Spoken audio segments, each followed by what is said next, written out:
Hello दोस्तों, कैसे हो आप लोग। उम्मीद करता हूँ कि आप लोग अच्छे होंगे और आप लोग की तैयारी भी अच्छी चल रही होगी। तो दोस्तों, आज हम लोग शुरू करते हैं ज्योग्राफी का लेसन 10 यानी पर्वत, पठार एवं मैदान।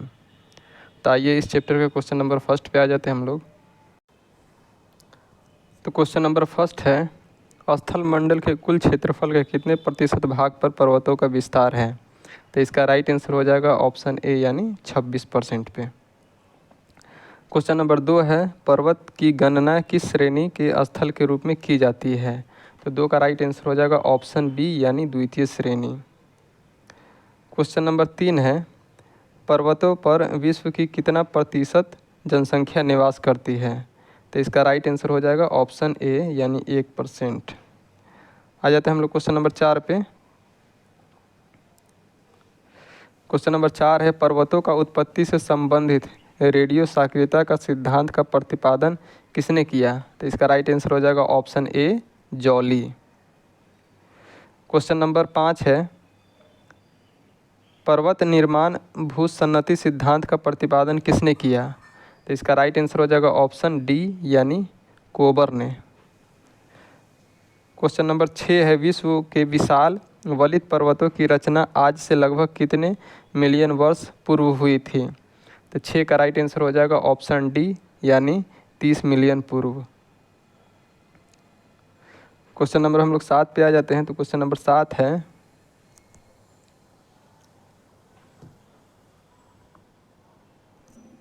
नवीनतम पर्वतमाला है। तो नवीनतम पर्वतमाला कौन है। तो 7 का राइट आंसर हो जाएगा ऑप्शन नंबर डी यानी यूराल। क्वेश्चन नंबर 8 है, हिमालय पर्वत श्रृंखला किसका उदाहरण है। तो हिमालय पर्वत श्रृंखला ये वलित पर्वत का उदाहरण है, जो कि ऑप्शन नंबर ए में दिया हुआ है।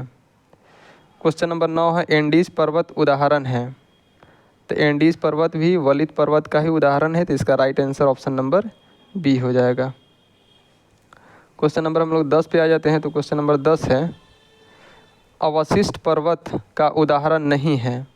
तो अवशिष्ट पर्वत का उदाहरण नहीं है, ये कौन नहीं है। तो इसमें दिया हुआ अरावली है, अल्पेशियन है, फ्यूजियामा है और विंध्याचल है। तो 10 का राइट आंसर हो जाएगा ऑप्शन सी यानी फ्यूजियामा, ये अवशिष्ट पर्वत नहीं है। क्वेश्चन नंबर 11, निम्न में से कौन भ्रमस्वस्थ पर्वत है। तो भ्रमस्वस्थ पर्वत 11 का राइट आंसर हो जाएगा ऑप्शन नंबर डी यानी इनमें से सभी भ्रमस्वस्थ पर्वत है। क्वेश्चन नंबर 12 है, Rockies, Andes, Atlas, Alps, Himalaya आदि किस प्रकार के पर्वत हैं। तो इसका राइट आंसर हो जाएगा ऑप्शन ए, ये सभी वलित पर्वत हैं। क्वेश्चन नंबर 13 है, निम्न में से कौन विश्व के नवीन वलित पर्वत का उदाहरण प्रस्तुत करता है। तो 13 का राइट आंसर हो जाएगा ऑप्शन नंबर सी यानी अल्प्स। क्वेश्चन नंबर 14 है, निम्न में से कौन एक वलित पर्वत है।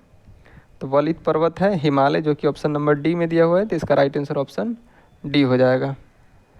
क्वेश्चन नंबर 15 है, इसमें मिलान करना है। तो अवशिष्ट पर्वत, अवशिष्ट पर्वत हो गया नीलगिरी, ये अवशिष्ट पर्वत है। ज्वालामुखी पर्वत, ये मोनोलोआ, ये ज्वालामुखी पर्वत है। और वलित पर्वत, तो वलित पर्वत हिमालय हो गया और खंड पर्वत हो गया ब्लैक फॉरेस्ट। तो हम लोग को चाहिए ए का 2, बी का 1, सी का 3 और डी का 4। तो ए का 2 ये ऐसा ऑप्शन नंबर डी में दिया हुआ था। इसका राइट आंसर ऑप्शन डी हो जाएगा। आ जाते हैं हम लोग क्वेश्चन नंबर 16 पे। तो क्वेश्चन नंबर 16 है, हिमालय की उत्पत्ति किस भूसन्नति से हुई है। तो हिमालय की उत्पत्ति टेथिस भूसन्नति से हुई है। तो इसका राइट आंसर ऑप्शन ए हो जाएगा। क्वेश्चन नंबर 17 है, दक्षिण अल्प्स पर्वत श्रेणी कहाँ स्थित है। तो 17 का राइट आंसर हो जाएगा ऑप्शन नंबर बी यानी न्यूजीलैंड में। आ जाते हैं हम लोग क्वेश्चन नंबर 18 पे। क्वेश्चन नंबर 18 है, कौन सा पर्वत महाद्वीपीय जल विभाजक के रूप में जाना जाता है। तो 18 का राइट आंसर हो जाएगा ऑप्शन सी यानी रॉकीज, इसको जल विभाजक के रूप में जाना जाता है। क्वेश्चन नंबर 19 है, विश्व में सबसे लंबी पर्वत श्रेणी कौन सी है। तो विश्व में सबसे लंबी पर्वत श्रेणी एंडीज है, जो कि ऑप्शन सी में दिया हुआ है। तो इसका राइट आंसर ऑप्शन सी हो जाएगा। क्वेश्चन नंबर 20 है, ब्लैक हिल, ब्लू हिल तथा ग्रीन हिल नामक पहाड़ियाँ किस देश में स्थित है? तो ब्लैक हिल, ब्लू हिल तथा ग्रीन हिल ये पहाड़ियाँ हैं। इसका राइट आंसर हो जाएगा ऑप्शन सी यानी संयुक्त राज्य अमेरिका। ऑप्शन सी इसका राइट आंसर हो जाएगा। क्वेश्चन नंबर 21 है, पॉइंट पेड्रो अथवा पिडरू टांगला निम्न में से किस देश का सर्वोत्तम पर्वत शिखर है? तो 21 का राइट आंसर हो जाएगा ऑप्शन नंबर सी यानी श्रीलंका का। क्वेश्चन नंबर 22 है, एंडीज पर्वतमाला की सर्वोत्तम चोटी है? तो एंडीज पर्वतमाला की सर्वोत्तम चोटी है एकांकागुआ, जो कि ऑप्शन ए में दिया हुआ है। क्वेश्चन नंबर 23, अफ्रीका का सर्वोच्च पर्वत शिखर माउंट किलिमंजारो अवस्थित है? तो माउंट किलिमंजारो अवस्थित है तंजानिया में, जो कि ऑप्शन सी में दिया हुआ है। क्वेश्चन नंबर 24 है, उत्तर अमेरिका की सर्वोच्च पर्वत चोटी है? तो उत्तर अमेरिका की सर्वोच्च पर्वत चोटी है माउंट मैकिनली, जो कि ऑप्शन नंबर डी में दिया हुआ है। 25 नंबर क्वेश्चन, इसमें भी मिलान करना है। तो अरावली पर्वत, अरावली पर्वत ये अवशिष्ट पर्वत है, तो ए का 2 हो जाएगा। ब्लैक फॉरेस्ट और ये माउंट कोटोपैक्सी, तो माउंट कोटोपैक्सी ज्वालामुखी पर्वत है, तो सी का 1 हो जाएगा।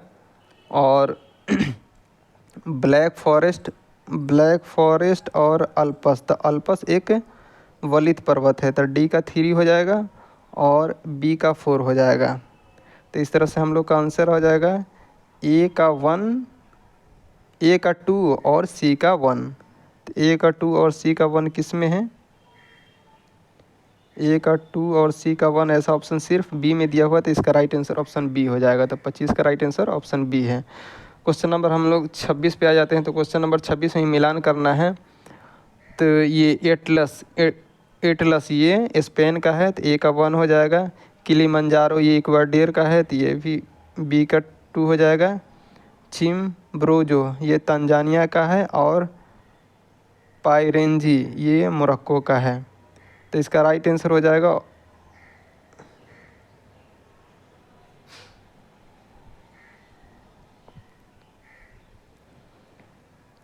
26 का राइट आंसर हो जाएगा ऑप्शन नंबर ए यानी ए का 4 एटलस मोरक्को हो गया।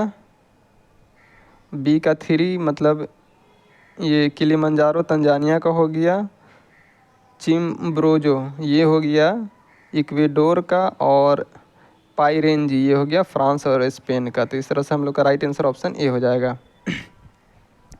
क्वेश्चन नंबर 27 पे आ जाते हैं। तो क्वेश्चन नंबर 27 है, फ्रांस तथा स्पेन के बीच सीमा बनाने वाला पर्वत है? तो यहाँ पे स्पेन है, तो स्पेन का राइट आंसर हो जाएगा ऑप्शन नंबर डी यानी पैरिनीज, जो कि ऑप्शन डी में दिया हुआ है। तो 27 का ऑप्शन डी हो जाएगा। क्वेश्चन नंबर 28 है, यूरोप में अल्पस, उत्तरी अमेरिका में रॉकीज तथा दक्षिणी अमेरिका में एंडीज किसका उदाहरण है? तो इसका राइट आंसर हो जाएगा ऑप्शन नंबर ए यानी वलित पर्वत का उदाहरण है। क्वेश्चन नंबर 29 है, इसमें निम्नलिखित में से कौन सा सम्मिलित नहीं है? तो 29 का राइट आंसर हो जाएगा ऑप्शन सी यानी एब्रूज ये एशिया में नहीं है, बाकी सब सम्मिलित है। जैसे किलिमंजारो अफ्रीका का है, ये सही है। और माउंट मैकिनली ये उत्तरी अमेरिका का है, ये भी सही है। और एकांकागुआ दक्षिण अमेरिका का है, ये भी सही है। तो इसका जो गलत है वो है एल्ब्रूस, तो इसका राइट आंसर ऑप्शन सी हो जाएगा। क्वेश्चन नंबर हम लोग आ जाते हैं 30 पे। क्वेश्चन नंबर 30 है, निम्न में से कौन सी पर्वत श्रृंखला विश्व के सबसे बड़ी है? तो पर्वत श्रृंखला पूछ रहा है, यहाँ पे पर्वत नहीं पूछ रहा है, तो इसका राइट आंसर हो जाएगा ऑप्शन नंबर बी यानी एंडीज। क्वेश्चन नंबर 31 है, स्थल मंडल के कुछ क्षेत्रफल के कितने प्रतिशत भाग पर पठार का विस्तार पाया जाता है? तो पठार का विस्तार यह है 33% पे, जो कि ऑप्शन सी में दिया हुआ है। क्वेश्चन नंबर 32, अपने आसपास के क्षेत्र से अधिक ऊपर उठी हुई उभड़ी तथा सपाट भूमि क्या कहलाती है? तो ये पठार कहलाती है, जो कि ऑप्शन नंबर ए में दिया हुआ है। क्वेश्चन नंबर 33 है, पठारी क्षेत्रों में निम्न में से कौन सा खनिज नहीं पाया जाता है? तो 33 का राइट आंसर हो जाएगा ऑप्शन नंबर सी यानी खनिज तेल। क्वेश्चन नंबर 34 है, जो पठार चारों ओर से पर्वतमालाओं द्वारा घिरे होते हैं क्या कहलाते हैं? तो ये कहलाते हैं अंतरा पर्वतीय पठार, जो कि ऑप्शन सी में दिया हुआ है। क्वेश्चन नंबर 35 है, पर्वतों के पदों अर्थात किसी पर्वत के सहारे स्थित पठार को कहा जाता है? तो इसका राइट आंसर हो जाएगा ऑप्शन बी यानी पर्वत पदीय पठार, जो कि ऑप्शन बी में दिया हुआ है। क्वेश्चन नंबर 36 है, निम्न में से किस पठार को अंतर पर्वतीय पठार की श्रेणी में नहीं रखा जा सकता है? तो इसका राइट आंसर हो जाएगा ऑप्शन डी यानी छोटा नागपुर का पठार। ये अंतर पर्वतीय पठार की श्रेणी में इसको नहीं रखा जा सकता है। बाकी जो भी है जैसे तिब्बत का पठार, ये हिमालय और कुनलुन के पठार के बीच अवस्थित है। मैक्सिको का पठार, बोलीविया का पठार, ये सब अंतर पर्वतीय पठार है। तो इसका राइट आंसर ऑप्शन डी हो जाएगा। क्वेश्चन नंबर 37 है, अंतर पर्वतीय पठार का उदाहरण नहीं है। तो अंतर पर्वतीय पठार का उदाहरण नहीं है, इसमें तिब्बत का पठार अंतर पर्वतीय पठार है, बोलीविया का पठार अंतर पर्वतीय पठार है, और ऑप्शन बी ऑप्शन सी। तो 37 का राइट आंसर हो जाएगा ऑप्शन सी यानी पेटागोनिया का पठार अंतर पर्वतीय पठार नहीं है। क्वेश्चन नंबर 38 पे आ जाते हैं, निम्नलिखित में से कौन एक पर्वत पादीय पठार है? तो पर्वत पादीय पठार जो कि मतलब पहाड़ के जस्ट सटे हुए नीचे जो पठार होते हैं उसके पर्वत पादीय पठार कहते हैं। तो 38 का राइट आंसर हो जाएगा ऑप्शन बी यानी पेटागोनिया का पठार ये पर्वत पादीय पठार है। ठीक है। क्वेश्चन नंबर 39 पे आ जाते हैं, मेसेटा का पठार निम्न में से किस देश में स्थित है? तो मेसेटा का पठार ये है स्पेन तथा पुर्तगाल में स्थित है, जो कि ऑप्शन सी में दिया हुआ है। क्वेश्चन नंबर 40 है, टेलीग्राफिक पठार निम्न में से कहाँ स्थित है? तो टेलीग्राफिक पठार, तो इसका राइट आंसर हो जाएगा ऑप्शन सी उत्तरी अटलांटिक महासागर में। क्वेश्चन नंबर 41 है, विश्व का सबसे ऊंचा पठार कौन सा है? तो विश्व का सबसे ऊंचा पठार तिब्बत का पठार है, जो कि ऑप्शन बी में दिया हुआ है। तो 41 का राइट आंसर हो जाएगा ऑप्शन बी।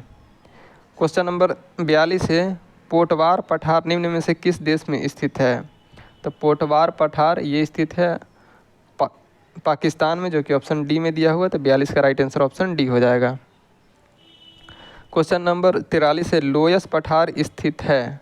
तो लोयस पठार स्थित है चीन में, जो कि ऑप्शन सी में दिया हुआ है। क्वेश्चन नंबर हम लोग आ जाते हैं 44 पे। तो क्वेश्चन नंबर 44 में मिलान करना है। तो अनातोलिया का पठार, तो ये तो तुर्की में है। अबसीनिया का पठार इथोपिया में है, और मेसेटा का पठार स्पेन में है, और एशिया का माइनर पठार ये ईरान में है। तो इसका राइट आंसर हो जाएगा 1 2 3 4, 44 का राइट आंसर हो जाएगा ऑप्शन ए का 1 हो जाएगा, बी का 2 हो जाएगा, सी का 3 हो जाएगा, और डी का 4 हो जाएगा, जो कि ऑप्शन ए में दिया हुआ है। तो इसका राइट आंसर ऑप्शन ए हो जाएगा। क्वेश्चन नंबर 45 है, तिब्बत का पठार निम्नलिखित में से कहाँ स्थित है? तो तिब्बत का पठार हिमालय पर्वत तथा कुनलुन के मध्य स्थित है, जो कि ऑप्शन डी में दिया हुआ है। तो इसका राइट आंसर ऑप्शन डी हो जाएगा। आ जाते हैं क्वेश्चन नंबर 46 पे। लोयस का पठार है, तो लोयस का पठार पवनकृत है, जो कि ऑप्शन नंबर सी में दिया हुआ है। तो इसका राइट आंसर ऑप्शन सी हो जाएगा। क्वेश्चन नंबर 47, निम्नलिखित में से किसे विश्व की छत कहा जाता है? तो विश्व की छत पामीर पठार को कहा जाता है, जो कि ऑप्शन डी में दिया हुआ है। तो इसका राइट आंसर ऑप्शन डी हो जाएगा। क्वेश्चन नंबर 38 है, तुर्की में अनातोलिया का पठार किन पर्वत श्रेणियों के मध्य स्थित है? तो 48 का राइट आंसर हो जाएगा ऑप्शन ए यानी पैंटिक तथा टॉरस के मध्य स्थित है। क्वेश्चन नंबर 49 है, रांची का पठार निम्नलिखित में से क्या है? तो इसका राइट आंसर हो जाएगा ऑप्शन नंबर बी यानी एक उत्थित पेनी प्लेन है, जो कि ऑप्शन नंबर बी में दिया हुआ है। क्वेश्चन नंबर 50 पे आ जाते हैं, बोविलिया के पठार पर निम्न में से किस धातु का सर्वाधिक उत्खनन किया जाता है? तो इसका राइट आंसर हो जाएगा ऑप्शन सी यानी टीन का सबसे अधिक खनन किया जाता है। क्वेश्चन नंबर 51 है, स्थल मंडल के कुल क्षेत्र में कितने प्रतिशत भूभाग पर मैदान का विस्तार है? तो इसका राइट आंसर हो जाएगा 41% पे। ठीक है, 41% पे भूभाग का विस्तार है। तो इसका राइट आंसर ऑप्शन सी हो जाएगा। क्वेश्चन नंबर 52 है, मैदान की गणना किस श्रेणी के स्थलों के रूप में की जाती है? तो 52 का राइट आंसर हो जाएगा ऑप्शन नंबर बी यानी द्वितीय श्रेणी में की जाती है। क्वेश्चन नंबर 53 है, विश्व में उत्पन्न होने वाली फसलों तथा खाद्य वस्तुओं का लगभग कितना प्रतिशत भाग मैदानों में उपजाया जाता है? तो इसका राइट आंसर हो जाएगा ऑप्शन सी यानी 85% भाग मैदानों पर उगाया जाता है। क्वेश्चन नंबर 54 है, विश्व की कुल जनसंख्या का कितना परसेंट हिस्सा मैदान में निवास करता है? तो इसका राइट आंसर हो जाएगा ऑप्शन डी यानी 90% जनसंख्या मैदान में निवास करता है। क्वेश्चन नंबर 55 है, निम्नलिखित में से किस स्थल रूप को सभ्यता का पालन कहा जाता है? तो ये कहा जाता है मैदान को, जो कि ऑप्शन नंबर डी में दिया हुआ है। क्वेश्चन नंबर 56 है, उत्तरी पश्चिमी चीन का लोयस मैदान किस प्रकार के जमाव से बना है? तो 56 का राइट आंसर हो जाएगा ऑप्शन नंबर बी यानी रेत व धूल कणों के जमाव से बना है। क्वेश्चन नंबर आ जाते हैं 57 पे। तो क्वेश्चन नंबर 57 है, पवन अपर्दित मैदान में यत्र तत्र पाए जाने वाले प्रतिरोध चट्टानों के अवशेष टीलों को क्या कहा जाता है? तो इसका राइट आंसर हो जाएगा ऑप्शन बी यानी एंसेलबर्ग। क्वेश्चन नंबर 58 है, क्रस्ट मैदान में यत्र तत्र स्थित अवस्थित टीलों को क्या कहा जाता है? मतलब कास्ट मैदानों में। तो 58 का राइट आंसर हो जाएगा ऑप्शन नंबर सी यानी ह्यूमस। क्वेश्चन नंबर 59 है, नदी अपरिचित मैदान अथवा संप्राय मैदान में यत्र तत्र पाए जाने वाले प्रतिरोध चट्टानों का अवशेष को कहा जाता है? तो 59 का राइट आंसर हो जाएगा ऑप्शन नंबर ए यानी मैंने नॉक। क्वेश्चन नंबर 60 है, संप्राय मैदान का निर्माण किस क्रिया द्वारा होता है? तो 60 का राइट आंसर हो जाएगा ऑप्शन नंबर सी यानी नदी की क्रिया द्वारा होता है। क्वेश्चन नंबर 61 है, पेडी प्लेन मैदान का निर्माण किस क्रिया द्वारा होता है? तो 61 का राइट आंसर हो जाएगा ऑप्शन बी यानी पवन के द्वारा होता है। क्वेश्चन नंबर 62 है, निम्नलिखित में से किस देश में लोयस के मैदान नहीं पाए जाते हैं? तो इसका राइट आंसर हो जाएगा ऑप्शन नंबर डी यानी कंबोडिया में लोयस के मैदान नहीं पाए जाते हैं। क्वेश्चन नंबर 63 है, निम्नलिखित पर्वतों में से कौन सा जर्मनी में अवस्थित है? तो जर्मनी में ये ब्लैक फॉरेस्ट अवस्थित है, जो कि ऑप्शन नंबर ए में दिया हुआ है। तो इसका राइट आंसर ऑप्शन ए हो जाएगा। क्वेश्चन नंबर 64 है, पेनाइन यूरोप, अल्पेशियन अमेरिका और अरावली भारत उदाहरण है। तो ये पुरानी पर्वत श्रृंखला का उदाहरण है, जो कि ऑप्शन बी में दिया हुआ है। क्वेश्चन नंबर 65 है, निम्नलिखित पर्वतों में से कौन राइन नदी के किनारे अवस्थित है? तो इसका राइट आंसर हो जाएगा ऑप्शन डी यानी ब्लैक फॉरेस्ट, ये राइन नदी के किनारे अवस्थित है। आ जाते हैं हम लोग क्वेश्चन नंबर 66 पे। क्वेश्चन नंबर 66 है, पर्वतों के उन प्राकृतिक अंतरालों को क्या कहा जाता है जो मार्ग बन जाते हैं? तो इसका राइट आंसर हो जाएगा ऑप्शन डी यानी दर्रा। क्वेश्चन नंबर 67 है, कौन सा सबसे ऊंचा पर्वत है? तो सबसे ऊंचा पर्वत है माउंट एवरेस्ट, जो कि ऑप्शन ए में दिया हुआ है। क्वेश्चन नंबर 68 है, एंडीज पर्वत श्रृंखला किस महाद्वीप में अवस्थित है? तो इसका राइट आंसर हो जाएगा ऑप्शन नंबर सी यानी दक्षिणी अमेरिका। तो 68 का राइट आंसर हो जाएगा ऑप्शन सी। क्वेश्चन नंबर हम लोग 69 पे आ जाते हैं। क्वेश्चन नंबर 69, निम्नलिखित में से कौन सा नवीन वलित पर्वत नहीं है? तो नवीन वलित पर्वत नहीं है, तो इसका राइट आंसर हो जाएगा ऑप्शन नंबर अल्पस। तो नवीन है, हिमालय भी नवीन है, रॉकी भी नदी है। तो 69 का राइट आंसर हो जाएगा ऑप्शन नंबर ए यानी सियारा नेवादा, ये नवीन पर्वत नहीं। तो इसका राइट आंसर ऑप्शन ए हो जाएगा। क्वेश्चन नंबर 70 है, निम्नलिखित में से किसे श्वेत पर्वत के नाम से भी जाना जाता है? तो 70 का राइट आंसर हो जाएगा ऑप्शन नंबर डी यानी धौलागिरी को श्वेत पर्वत के नाम से भी जाना जाता है। क्वेश्चन नंबर 71 है, निम्नलिखित में से कौन सा वलित पर्वत का एक प्रकार नहीं है?